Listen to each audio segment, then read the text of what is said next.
Ada 4 bulan yang disebut bulan yang dihormati, bulan yang disucikan, bulan yang diharamkan. 4, 3 bergandengan, 1 agak terpisah. Yang bergandengan itu Rajab, Sya'ban, Ramadan. Yang agak terpisah itu Muharram. Ini 4 bulan yang dihormati, disebut Ashhurul Hurum. Saudara-saudara, Muharram ini salah satu dari 4 bulan yang istimewa. Kenapa? Banyak peristiwa besar yang terjadi di bulan Muharram. Hampir semua nabi dan rasul berkaitan dengan Muharram ini. Hampir semua nabi dan rasul. Kita akan kutip beberapa saja dalam konteks kekinian. Pertama, Allah menerima taubatnya Nabi Adam pada hari ke-10 bulan Muharram. Adam itu bapak moyang kita. Dosanya 1, makan buah khuldi. Dikeluarkan dari surga. Kita dosanya banyak, kepengen masuk, nggak nyambung. Hai Adam, dari tidak ada kamu saya adakan. Saya perintahkan tinggal di surga. Merasa sepi sendirian, saya ciptakan Siti Hawa supaya kamu tenang.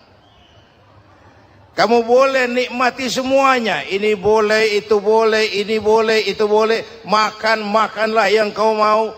Minum, minumlah yang kau suka. Pakai, pakailah yang kau senang. Satu yang saya minta, jangan dekati pohon khuldi. Itu kau tidak sanggup, keluar. Diusir dari surga. Sujud Nabi Adam. Kata riwayat 40 tahun sujud. Membaca Rabbana zalamna anfusana wa illam taghfir lana wa tarhamna lanakunanna minal. Itu namanya istighfarnya Nabi Adam. Istighfar itu kan mengucapkan astagfirullah, basmalah, membaca bismillah. Jangan kayak teman saya disuruh banyak-banyak baca istighfar, benar-benar dia baca istighfar, istighfar, istighfar. Bukan itu maksudnya. Nah, maka salah satu amalan yang sangat dianjurkan di bulan Muharram ini memperbanyak istighfar. Tidak ada orangnya yang tidak. Ayo jujur, ini yang kumpul di sini semua, ada nggak yang nggak punya dosa? Yang merasa nggak punya dosa, ayo ke depan. Ada? Tidak ada. Setiap kita, entah kecil entah besar, sengaja terlupa, pasti mempunyai yang namanya khilaf dan salah.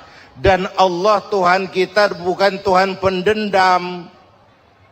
Allah Tuhan kita Tuhan yang ramah dan rahmah. Manusia, dosamu banyak, tapi ampunanku lebih banyak. Salahmu besar, rahmatku jauh lebih besar. Kau sujud di hadapanku, aku bangga melihatnya. Kau menangis di hadapanku, aku senyum melihatmu. Kau berjalan menujuku, aku berlari menyambutmu. Karena itu amalan yang sangat dianjurkan di bulan Muharram ini memperbanyak istighfar. Itu kalau istighfarnya Nabi Adam. Ada istighfarnya Nabi Yunus. Ibu kenal Nabi Yunus? Di mana kenalannya? So tahu. Nabi Yunus itu ketika berdakwah kepada kaumnya yang bandel, memberikan peringatan, kalau kalian tidak mau beriman akan turun azab. Kapan Yunus? Akan. Kenapa mesti akan? Sekarang aja kalau mau saya tungguin. Kurang ajar betul ini umat. Akhirnya Nabi Nuh menghindar dengan perhitungan, kalau azab tidak turun saya sudah jauh. Meragukan janji Tuhan. lalu naik kapal, dinaiki oleh Yunus, kapal mogok. Dicari siapa biang keroknya ini, diundi ternyata Yunus, sampai 3 kali diundi. Dibuanglah Yunus ke dasar laut, ditelan oleh ikan Nun atas perintah Allah. Telan itu Yunus, jangan pakai dikunyah, rusak urusan. Telan saja, simpan di perutmu. Dibawa oleh ikan Nun ke dasar lautan. Itu yang oleh Quran dikatakan bertemulah 3 macam kegelapan. Zulumatun salas, gelapnya tengah malam, gelapnya di dasar laut, gelapnya di dalam perut ikan. Itu namanya peteng, mbahnya gelap. Di perut ikan itulah Nabi Nuh sadar akan kesalahannya, meragukan janji Allah, meragukan janji Allah. Ia sujud di dalam perut ikan itu, membaca la ilaha illa anta subhanaka inni kuntu. Itu istighfarnya Nabi Yunus. Dibacakan istighfar begitu, ikan sakit perut, Pak. Di dasar laut kemana mau cari apotik? Dia naik ke permukaan, memuntahkan isi perutnya, Nabi Yunus keluar dengan selamat. Itu pun terjadi pada hari ke-10 bulan Muharram. Istighfar intinya itu. Itu amalan utama bulan Muharram, memperbanyak istighfar. Allah selamatkan Nabi Nuh dari bahtera banjir yang luar biasa 10 Muharram. Allah selamatkan Nabi Ibrahim dari pembakaran Raja Namrus 10 Muharram.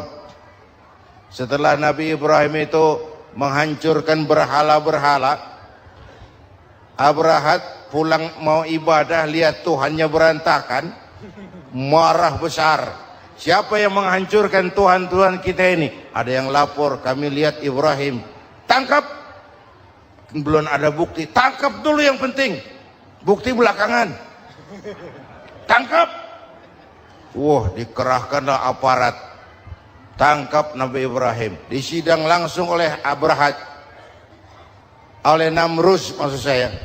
Ibrahim, kau yang menghancurkan berhala-berhala kami ini, Tuhan-Tuhan kami. Siapa bilang? Ada yang lapor. Saya dengar enggak semua berhala itu hancur. Ada yang paling besar, angkat tangan, saya lihat ada kampak di tangannya. Barangkali yang besar itu iseng tuh, yang kecil-kecil dikampakin. Tanya aja sama dia, kamu gila? Kenapa? Masa kami disuruh nanya berhala? Nggak bisa jawab. Nggak bisa jawab. Lah kenapa disembah? Lebih gila mana sih? Tahu nggak bisa jawab kenapa disembah? Kurang ajar kamu Ibrahim. Bakar, dibakar. Ketika Ibrahim dilempar ke kobaran api yang menggunung, Allah perintah api, ya naru kuni bardan wa salaman ala Ibrahim. Hai api, dinginlah sampean. Api Madura waktu itu, Pak. Hai api, dinginlah sampean, selamatkan Ibrahim. Api tunduk kepada perintah Allah. Ibrahim masuk ke kobaran api, selembar rambut pun tidak terbakar.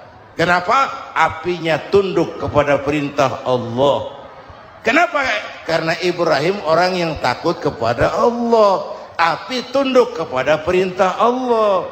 Kalau kita baca ayat itu, masuk ke api, mateng.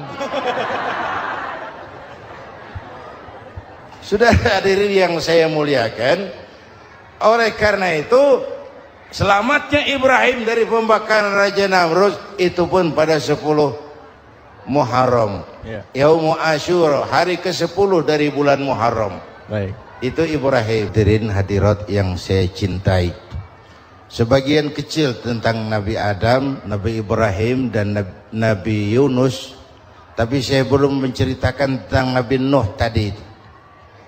Mengulang kaji. Nabi Nuh salah seorang rasul yang masuk ulul azmi 5 besar. Karena memang perjuangannya menggambarkan satu usaha yang ulet dan luar biasa. Beliau diberi umur 950 tahun. Lalu berdakwah selama 900 tahun. Sore, pagi, siang, malam. Dapat pengikut tidak lebih 80 orang. Rata-rata 10 tahun satu. Kalau saya minta berhenti aja jadi nabi, Pak. Ustadz mana masih mau buka pesantren? 10 tahun buka pesantren, yang nyantri cuma satu. Pedagang mana yang masih mau dagang? 10 tahun dagang, yang beli satu. Pimpinan partai mana yang masih mau kampanye? 10 tahun buka partai, yang nyoblos satu. Bangkrut. Umatnya bandel, kurang ajar, durjana, bajingan, tengik. Umatnya Nabi Nuh ini kalau diceramahi telinganya ditutup dengan tangannya. Nabi Nuh akhirnya rekes. Tuhan, siang malam saya berdakwah kepada umat ini. Tiap kali saya sampaikan dakwahmu, mereka tutup telinganya dengan tangannya. Alergi dengar ceramah. Apa itu ceramah? Non-profit. Saudara-saudara, jadi mau kamu gimana, Nuh? Sudah Tuhan, habiskan saja orang kafir. Nanti kalau punya anak, anaknya pun kafir lagi. Lebih baik bapak moyangnya sikat habis. Biasanya kalau bapak kalong, anak kampret. Bapak nyolong, anak nyopet. Fotokopi gimana aslinya? Hampir habiskan saja. Itu mau kamu, Nuh? Iya. Oke. Nanti aku turunkan banjir, Nuh. Buat kapal. Dengan apa saya harus buat kapal, Nuh? Ya dengan kayu, kata Tuhan. Kayunya dari mana, Tuhan? Ya dari pohon, Nuh. Pohonnya belum ada, Tuhan. Ya tanam dulu, Nuh. Bikin kapal, kayunya nanam pohon. Apa artinya? Perjuangan perlu kesabaran. Sukses itu ada prosesnya. Nggak bisa simsalabim abracadabra lalu kita mau sukses. Semua ada prosesnya. Walaupun kenyataannya begitu. Sukses banyak bapaknya, gagal itu yatim. Kalau kita sukses banyak yang ngakuin. Yang baru ketemu pakai manggil encing. Ketemu baru. Tapi sukses banyak bapaknya. Gagal yatim, gak ada yang mau ngakuin kalau kita gagal itu. Udah bikin kapal dengan kayu di tengah kampung, bikin kapal ini. Bayangkan di tengah kampung bikin kapal, orang kafir makin menjadi-jadi. Lihat Nuh, kenapa? Makin sarap. Bikin kapal di tengah kampung, mau belayar kemana? Tuh lihat, kalau orang nggak tahu tujuan, mountain setengah jalan, proses yang dinilai bukan finalnya, ya kayak gitu kesimpulannya. Saya enaknya sendiri. Bikin kapal, kapal mendekati selesai, ini orang kafir rame-rame datang ke kapal Nuh. Mau apa? Buang najis. Sakit perut, berangkat ke kapal Nabi Nuh. Nongkrong. Dapat 2-3 tumpuk, pulang. Penuh lantai kapal dengan najis manusia. Inilah perjuangan. Bukan jalan raya lurus bertabur bunga di kanan kirinya. Banyak ondak dan duri, fitnah, caci maki, antipat, segala macam. Nuh. Ada orang tua dasar kafir, kurang ajar, sudah stroke berangkat juga ke kapal Nuh. Mau buang najis, pincang-pincang digotong orang. Selesai buang najis, dia bangun mau pulang, pegangan tiang kapal terpeleset, jatuh di atas tumpukan najis. terjadi keajaiban, yang struknya sembuh, lumpuhnya hilang, berangkat digotong-gotong pulang jalan gagah sekali. Tapi orang kampungnya heran, ente sudah sembuh? Sudah. Berobat di mana? Kok begitu paten? Di kapal Nuh. Masih banyak.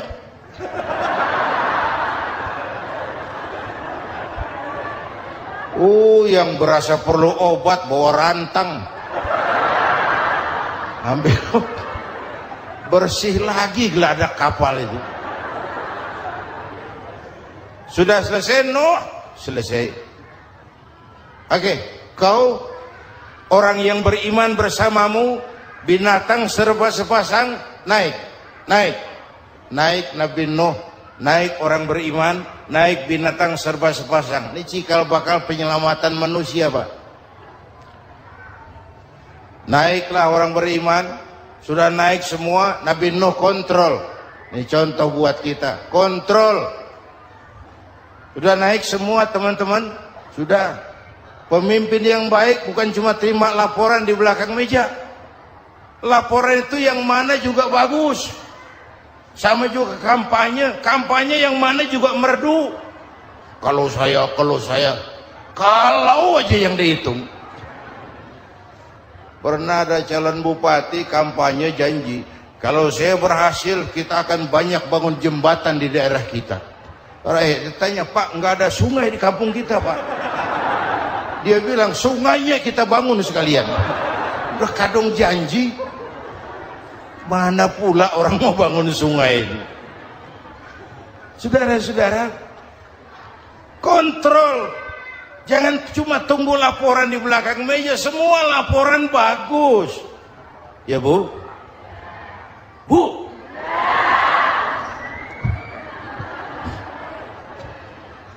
Nabi Nuh kontrol. Sudah naik semua? Sudah Nuh. Pulan bin Pulan naik Nuh. Paimin bin Tukijo naik. Kami lihat naik. Ada orang Jawa juga kayaknya. Ada.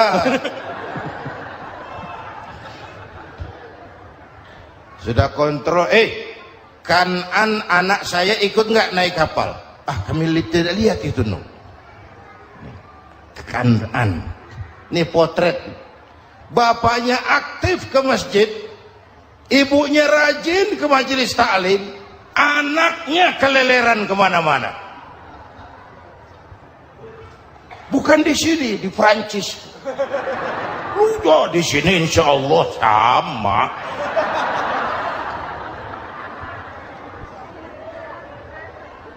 Nuh karena sayang anak, Nuh karena cinta anak, Nuh karena tanggung jawab anak, cari naik ke atas kapal. Lihat Kanan, anak saya, nggak lihat Nuh. Turun ke ruang bawah, periksa lagi. Mang, ayah Kanan di dia. Jamaah Tasik ini rupanya di dalam. Tuh ayah mang. Ayah kemana ya budak ini? Turun ke bawah, tanya lagi, ono Kanan to? Ora nano raketo. Rombongan Jawa Tengah naik ke atas buritan. Dari buritan kelihatan ternyata Kanan tidak ikut naik kapal, kumpul di darat bersama orang kafir. Ini potret kita sekarang. Kumpul sama orang kafir, hanyut anak-anak kita, ditelan budayanya orang kafir, ditelan tradisinya orang kafir, ditelan pergaulannya orang kafir. Nuh karena sayang anak dari atas manggil. Dalam Quran dijelaskan itu. Karena Nabi Nuh di atas, Kanan di bawah, teriak, ya bunayyar kam ma'ana. Begitu dalam Quran ayatnya. Cuma ini pakai gaya memanggil supaya kelihatan ke gambar, kira-kira Nuh manggilnya begitu. Ini namanya gaya dakwah, Pak. Kalau ceritanya datar nggak menarik. Maka Nuh memanggil Kanan, ya bunayyar kam ma'ana. Kata yang dengar,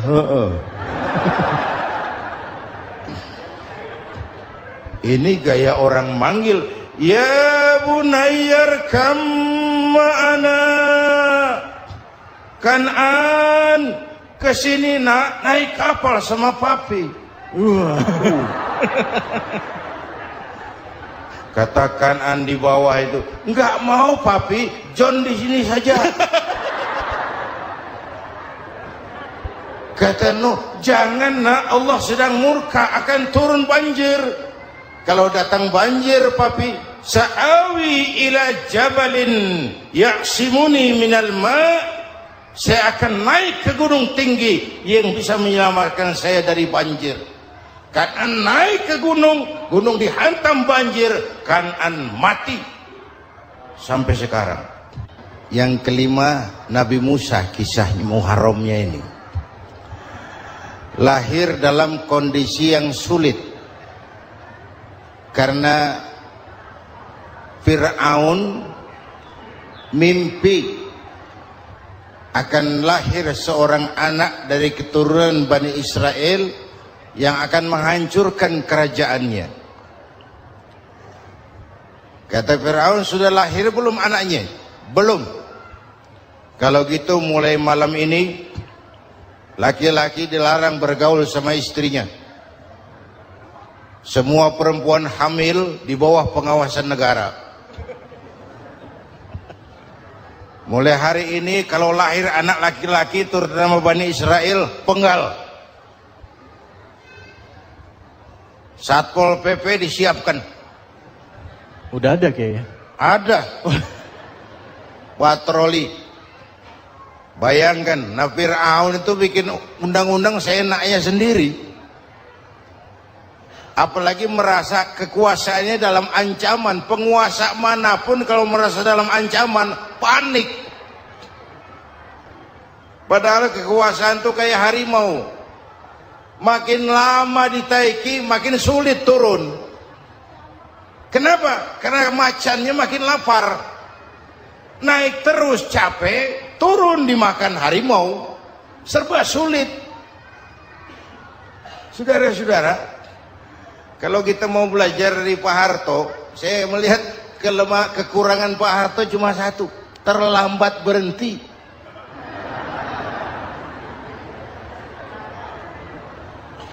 Terlambat berhenti. Di sekelilinginya banyak tukang jilat, tukang semir. Pak, kalau tidak ada bapak kami bagaimana, Pak? Saudara hadirin yang saya hormati, maka sering saya ingatkan, temanmu yang sejati adalah teman yang membuat kamu jadi benar, bukan teman yang selalu membenarkan kamu. Berapa banyak pejabat-pejabat hancur karena selalu dibenarkan oleh lingkungannya. Bapak benar, Pak. Bapak bijaksana, Pak. Itu tepat, Pak. Benar. Buang angin pun kata kelilingnya, oh bapak sehat.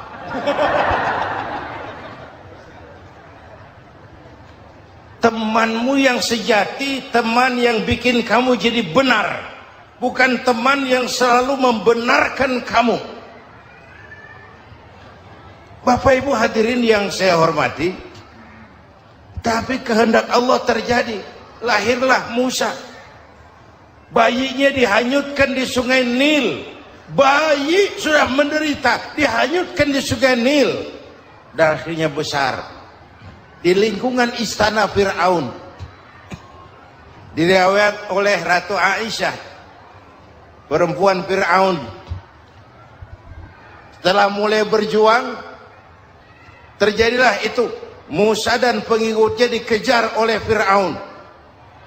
Sampai di tepi laut, Allah wahyukan Musa, lempar tongkatmu ke laut. Dalam kondisi darurat, mukjizat tiada jalan. Kondisi darurat. Kalau tidak, mukjizat itu maunya Allah, bukan maunya Nabi. Nabi nggak kuasa. Allah yang mau. Tapi hidup Nabi bukan mukjizat, manusiawi. Tidak mentang-mentang ada mukjizat tongkat, tiap sulit main tongkat, nggak usah berjuang kalau begitu. itu darurat menyelamatkan umat. Tongkat dilempar ke laut, laut terbelah. Laut terbelah. Itu secara visualnya bisa kita lihat dalam film The Ten Commandment. Udah nonton belum? Urusan nonton kalah sama Ustadz bagaimana sih? Ten Commandment, 10 firman Tuhan. Tekniknya bagus tuh. Bagaimana laut terbelah. Musa lewat. Fir'aun mengejar. Musa sampai di ujung sana. Fir'aun masih di sama tengah perjalanan. Laut nutup kembali. Laut menutup kembali. Fir'aun tenggelam. Cengap-cengap di lautan. Begitu napas sampai di tenggorokan, Fir'aun sambil cengap-cengap itu, amantu bi Rabbi Musa wa Harun. Duh, kalau begini mah saya juga percaya sama Tuhannya Musa. Malaikat mau jengkel, goblok loh. Terlambat sekarang. Tenggelamin terus. Modar. Musa selamat.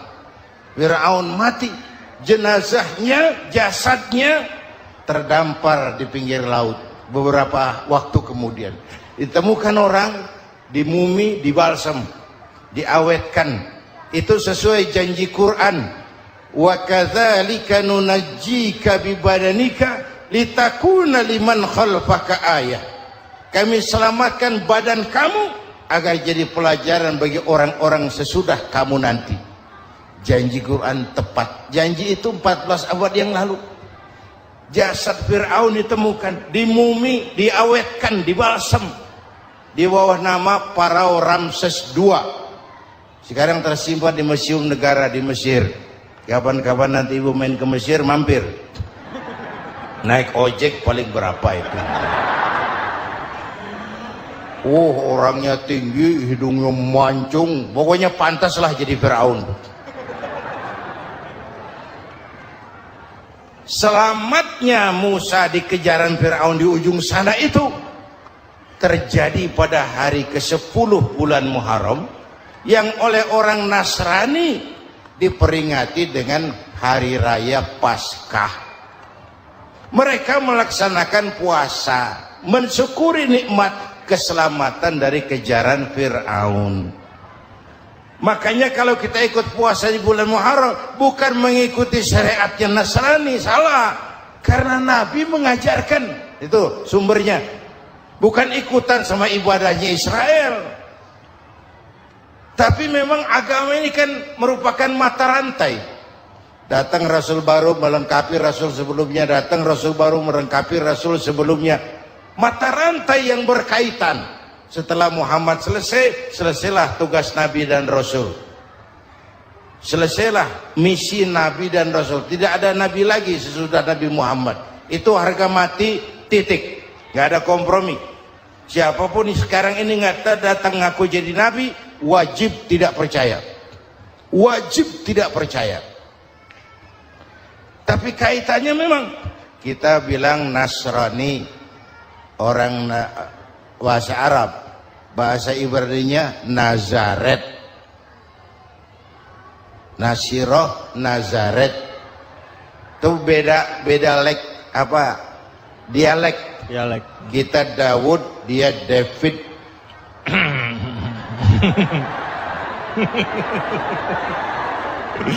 Ibrani. Kita Ali, dia Alek. Kita Sulaiman, dia Solomon. Kita Camat, dia Comot. Ini yang ngomong ini comot sembarangan nih.